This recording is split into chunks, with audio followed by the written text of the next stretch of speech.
Les hélices de bateau ont été inventées au début du 19e siècle et depuis, elles font bien des vagues. Ces hélices tournent un peu comme un tournevis, aspirant l'eau et la repoussant pour faire avancer le bateau. Un principe simple, mais fort efficace.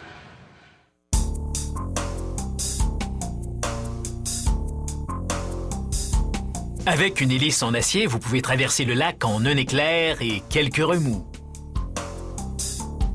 Pour fabriquer une hélice, les ouvriers commencent par faire fondre des granules de cire jusqu'à ce qu'elles aient la consistance du dentifrice.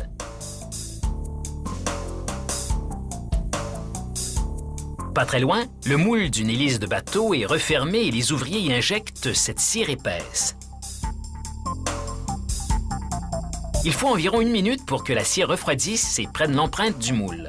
Ce sera le modèle qui servira à fabriquer la version métallique.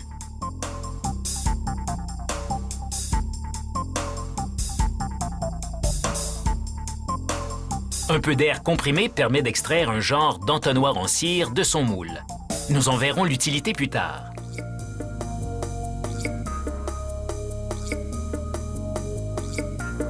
Les coulées sont essuyées, puis leur extrémité est ramollie sur un brûleur. L'extrémité enduite de colle de l'entonnoir y est pressée. Cet assemblage est plongé dans de la cire chaude afin de combler tout interstice.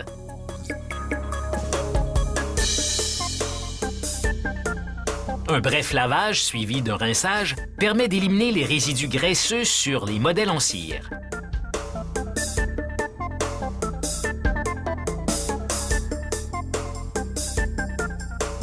Un robot immerge un support retenant plusieurs hélices en cire dans une solution spéciale qui lui procure un enduit non adhésif.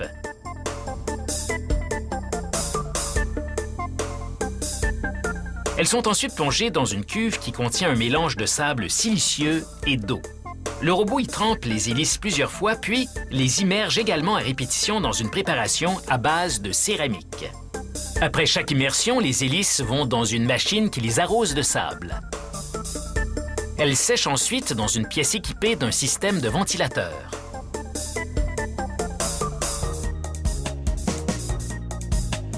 Le procédé de trempage et d'arrosage de sable permet d'obtenir une coquille en céramique dure autour de la cire.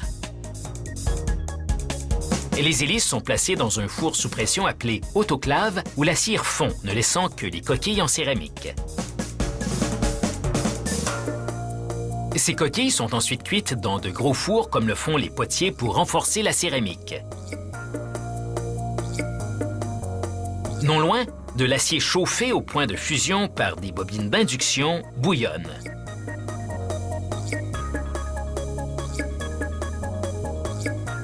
Les ouvriers sortent une coquille en céramique du four et y versent l'acier brûlant par l'entonnoir.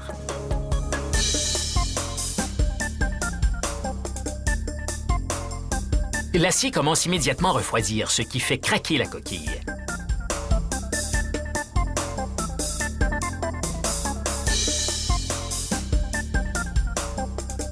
Les ouvriers la frappent pour enlever les résidus de céramique. En fait, lorsqu'on fabrique ces hélices en acier, on jette vraiment le moule.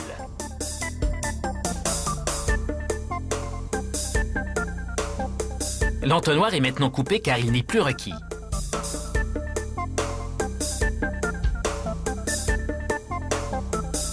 Les extrémités sont meulées afin d'éliminer les aspérités.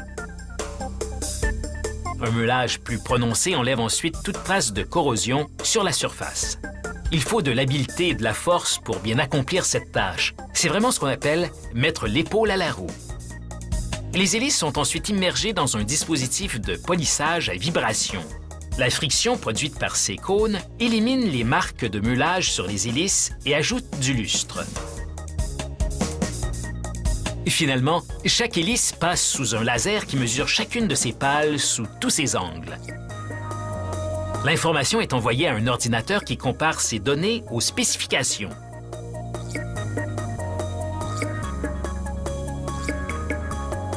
Si tout est en ordre, l'hélice prendra le chemin de la rampe de mise à l'eau.